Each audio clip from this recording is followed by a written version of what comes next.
Hey, what's up, you 9,000 beautiful people? Welcome back to the channel. As always, my name's Anton. Hopefully, all of you guys are having a fantastic day because we're going to be returning to Bon Jovi, and this time Livin' on a Prayer. And this is a big shout out to Jason on the Patreon for requesting this one. And you guys did vote for Bon Jovi back on the channel. And yeah, so I'm stoked. Wanted Dead or Alive was sick. It was a pretty badass song. And yeah, I'm excited. Also, I do want to make a caveat. Obviously, Bon Jovi is freaking huge. So while I don't listen to Bon Jovi on my own time, my parents never really listen to them, you know, you can't help but hearing the odd Bon Jovi song, maybe on the radio or bits and pieces of it. So I'll probably recognize this, you know, obviously I'll probably recognize some part of it, but I just want to be honest with you guys. I'm not going to act like I've never heard Bon Jovi before, but yeah, so this is Living on a Prayer, but I've never seen the music video. I've never sat down and listened to the song on my own time. So this is a brand new experience for me. And before we get into this one, as always, if you guys have any song requests for me and you want to vote on what artists come on the channel every single week, like I alluded to, we did with Bon Jovi, join everybody in the Discord, link down below. And if you want guaranteed song requests and you want to check out all of our full album reactions, join everybody in the Patreon, link down below. And that's it, peeps. So let's get into Bon Jovi, Living on a Prayer.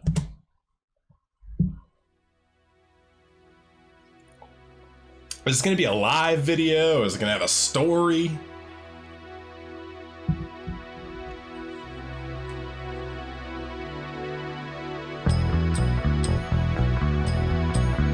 Nice ride cymbal, bass guitar. Oh yeah, this is iconic. I remember this part.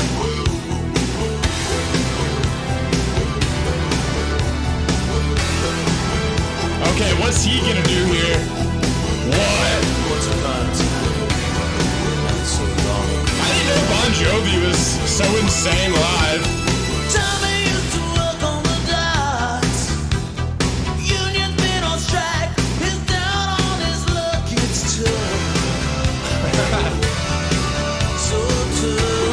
Okay, is that the like woes? Is that him singing into a synthesizer and then them kind of like, because again, this was what, like late 80s, early 80s? I don't know when Bon Jovi was really big. I think it was like the mid 80s. So what technology did they actually use to be able to do like vocal modulation like that? So that's either him like singing into like a distorted vocal modulator, or I don't know. Do you guys know how they actually kind of got that sound? Because it's actually so cool, and I've never really heard it before. I don't think, you know what I mean? But yeah, insane energy to this one already.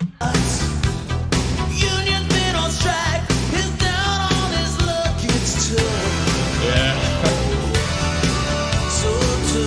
Like it adds a lot of like atmosphere.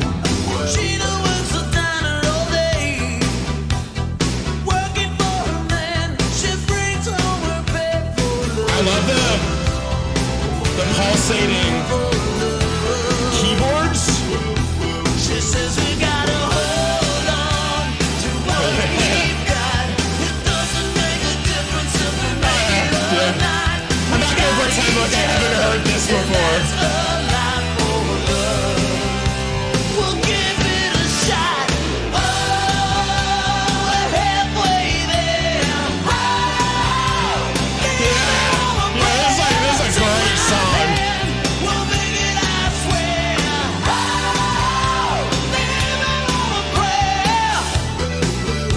Okay, this is what I find with songs like this. So like obviously, you know, everybody's heard this chorus. Once it started, I'm like, oh yeah, okay, it's Living on a Prayer. Like a lot of these ones, when I read the title, I can't figure out the melody off the top of my head. Like I'm like, okay, I probably know this when I hear it, but I can't like summon the thing. What's funny is that I like, obviously, because like either if I've listened to this in a movie soundtrack or on the radio, and like if it's not a song you listen to, usually like, I won't really be paying attention, right? So the verses, I have no, like, I don't recognize the verses in this, but I recognize, so like, and that's what happens a lot, right? I'm like, okay, I don't know what the verses are about, and the chorus will hit and be like, okay, I recognize this part. And that's also interesting from the simple perspective of like catchy hooks and melodies that literally, even if you're not listening to a song actively, you will recognize a chorus. It's like they're like manufactured so sharply, so perfectly that like it hits you, and you and you can always kind of know it and sing along to it. Like that's good songwriting, I feel. Like who we're gonna check this after, but who produced this record?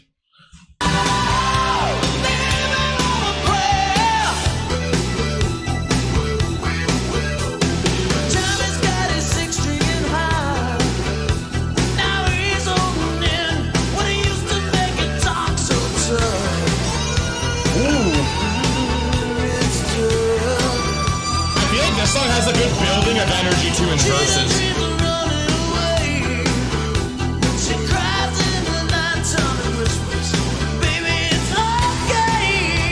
Yeah. He's such a charismatic singer, eh? No wonder they're so big.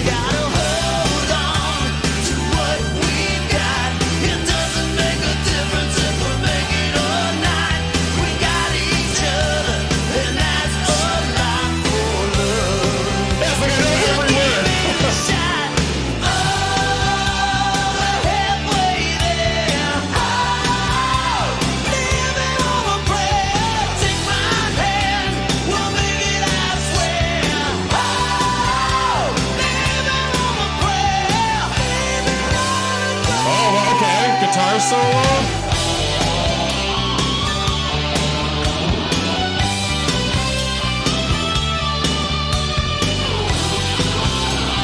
Just very melodic, very upbeat. Just playing over chords.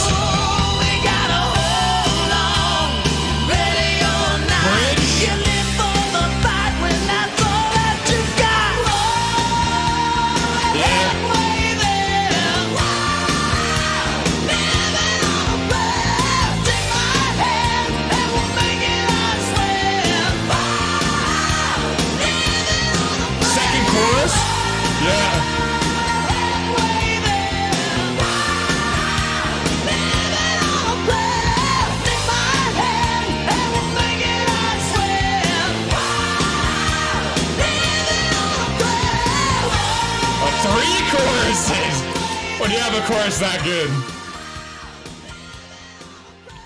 Oh man, they're great performers. Oh man, that was fantastic. I forgot how good that song is. But one thing is, I would have actually liked a more extended bridge. I think, like, you know, a lot of these classic rock songs they'll use kind of like you know, like a guitar, like essentially in a lot of classic rock, guitar solos are the bridge. And then when you get pop rock, a bridge is a bridge. It's usually a vocal melody that they change or they add something. Where it you know, I feel like it would be cool if in classic rock do both. Like have a guitar solo and have the guitar solo fade into a bridge. Because, like, for example, as the kind of listener I am, I love guitar, but I'm a vocal guy. Like you know, I can love a song without any guitar if the vocals are amazing. You know, I can love opera if the because it's just pretty much all vocals, and, well, in fairness, symphonies are awesome. But, you know, I love guitar, I love drums, but vocals are like my top thing. So if you don't have any drums, you don't have any guitar, and you find a way to just carry the vocals, and the vocals are kick-ass, I'll be like, man, that song's amazing. In fairness, if you didn't have vocals and you had just amazing melodic guitar playing, you had harmonized leads, and you were like creating essentially vocal melodies, I still like that. But the vocals are special for me. And what I love about a good bridge is that is the part of the song where vocally the singer unleashes everything. The bridge is bigger than the chorus a lot of the time, or at least it's bigger than the chorus. Then when they go into the chorus from the bridge, that chorus is even bigger, and they add a harmony, they add a different element, and that's awesome. I love that.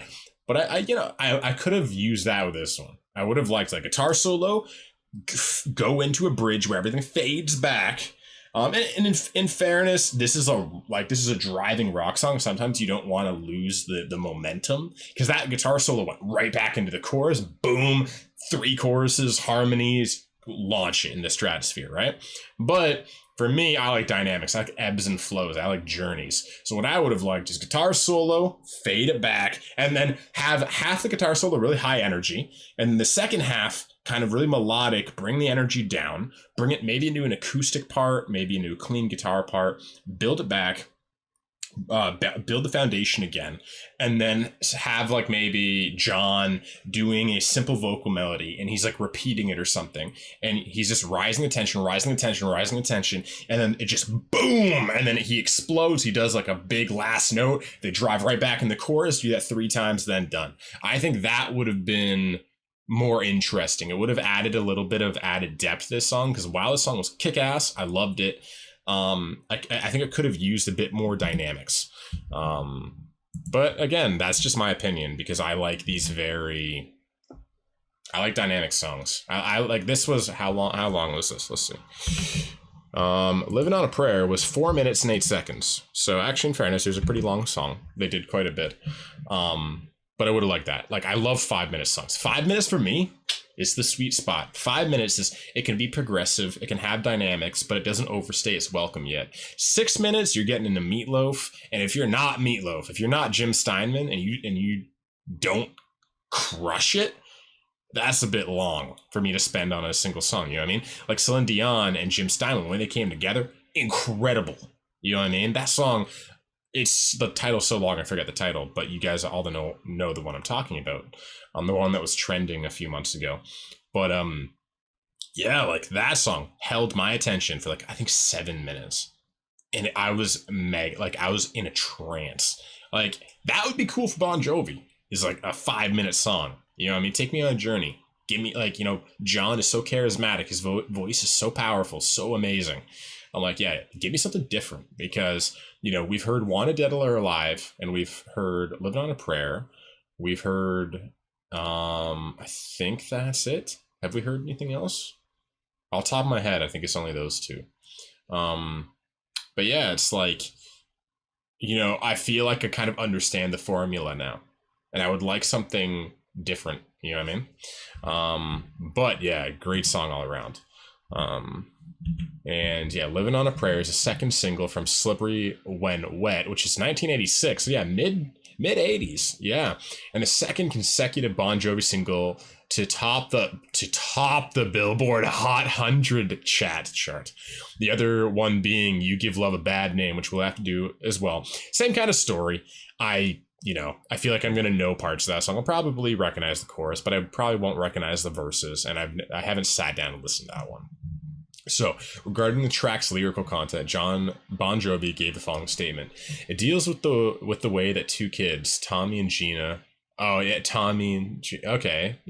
face life struggle, and how their love and ambitions get them through the hard times. It's working class and it's real. I wanted to incorporate the movie element. Was this actually part of a movie? And tell a story about people I knew. So instead of doing what I did on Runaway, where the girl didn't have a name, I gave them names, which gave them an identity. Tommy and Gina aren't 2 specific people. They represented lifestyle. That's actually oddly deep. I didn't know that John Bon Jovi was deep. I thought he was just a kick-ass singer. Let's see. Who are Tommy and Gina? They are 2 fictional characters struggling to make ends meet and are having a tough time coping with it. One might even consider them faith departed. Okay, that's interesting. Lead vocalist John Bon Jovi talks about how many people internalized characters that wasn't his intention. That's interesting. Okay, this is interesting. Are Tommy and Gina mentioned any other Bon Jovi songs? Yes. Oh, what? It's My Life, in which the band gives a shout out to Faith Departed and later includes these lyrics. This one's for the ones who stood their ground. For Tommy and Gina who never... That's cool, man. He's like created a almost like an Avengers universe through his music, where like there's like this connected world, like almost like Stephen King. That's very cool. And then 99 in the Shade. Someone tells me even Tommy's coming down tonight if Gina says all right. And then Born to Be My Baby. The lyrics don't mention Tommy and Gina, but John Bon Jovi mentions that the purpose of the song is to present a happy ending for the couple. Wow. Yeah, that's really cool. And then let's see. So this is like a whole friggin' story. That's so unexpected. In a 2014 interview with the Desmond Child says, we started writing this story about Tommy and Gina. I think that each person there was doing something autobiographical. For John, with his relationship with his wife Dorothea, because they were high school sweethearts. Wow, I'm always curious about that. I'm always curious if high school love can be real. Because I think we give it a bad name, like high school love. You give love a bad name. I think like we give that era of love a bad name. Like when you're young, we think it's not real. It's all butterflies. But it's interesting when you do find people that get married in high school and stay together. It makes you question of like, are we just too jaded about love? Like maybe love can stand the test of time. Maybe all you like, they always say all you need is love. And we all say, that's naive. No, you need to be realistic. You need to think about your finances. You need to think about your family, all this stuff. And obviously that's super important. But maybe all you need is love. Maybe if that's the bedrock, the foundation that never departs, maybe you can figure everything out. Maybe you can compromise where maybe you wouldn't if you didn't love someone the way, you can. And that's interesting. I'd love to like talk to John Bon Jovi and be like, yeah, tell me about your relationship with your wife. What are the ups and the downs? What did you have to work at? What didn't work? What do you think doesn't work about high school love? You know what I mean? Can you rely on just love? What got you through the hard times? Was it just love? Was it that you were lucky and that who you fell in love with was someone you were actually compatible with? Like, practically, pragmatically? Like that's an interesting thing. In my case, I had a girlfriend that I started my first band with called Desmond Child and Rouge. Her name was Maria Vidal. I stayed home writing songs, and she worked as a waitress at a place called Once Upon a Stove. They called her Gina because she reminded them of Gina Lalo Brigida. So we started the song off with Johnny and Gina because Johnny was my middle name. And John said, I can't be singing about Johnny. My name is Johnny. I was like, okay, Tommy then, Tommy and Gina. That's very cool. I really like how kind of there's like this like cohesive story. Oh, that's in even the intro. Once upon a time, not so long. I don't even remember him saying that. Was that the woes? Like, was it kind of like hidden in that? Tommy used to work on the docks. Union's been on strike. He's down on his luck. It's tough, so tough. Gina works the diner all day, working for her man. She brings home her pay for love. I can see that. Yeah, there is that feeling of young love. She's bringing home her pay for love. Is he secretly a romantic, John Bon Jovi? She says we got to hold on to what we've got. It doesn't make a difference if we make it or not. We've got each other, and that's a lot for love. We'll give it a shot. Whoa, we're halfway there. Whoa, living on a prayer. Oh, I get it now. Living on a prayer. We're living on the prayer of love. We're living on faith. Okay, that's cool. This song is way deeper than I thought. Take my hand, we'll make it, I swear. Living on a prayer. Tommy's got his 6th string in hock. Now he's holding in when he used to make it talk. So tough, oh, it's tough. Gina dreams of running away. When she cries in the night, Tommy whispers, baby, it's okay, someday. Running away from him or running away from their simple life? Is she running away trying to find excitement with him or without him? That's my question. And we've got to hold on, okay. And then anything different? Okay, so that's the song. Really, really cool. It deepens the song a lot, actually, hearing everything he said about it. I think that's really cool.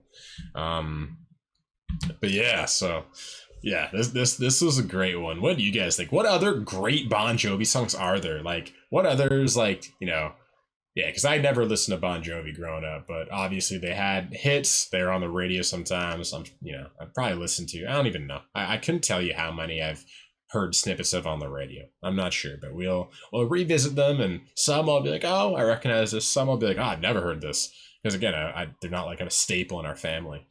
But yeah, so what other great songs do they have, and what other kind of classic rock bands should we listen to on the channel? Let me know down below. And yeah, if you guys dug the video and you want to help out with the almighty YouTube algorithm, definitely leave a like, leave a comment, subscribe if you're digging the content. And if you have any song requests for me, join everybody in the Discord. And also, before we leave, I want to give a big shout out to my tier 3 patrons. So we got, of course, Melanie, we got Ayla, Charles, David, Francis, Jason, Kelly, Laura, Mans, Matt, Melissa, Merrick, Nora, Paul, Scott, and Stuart. So thank you to all of you guys. I really appreciate all the support, guys. And that's it. So I'll see all of you guys again tomorrow. I love you. Peace.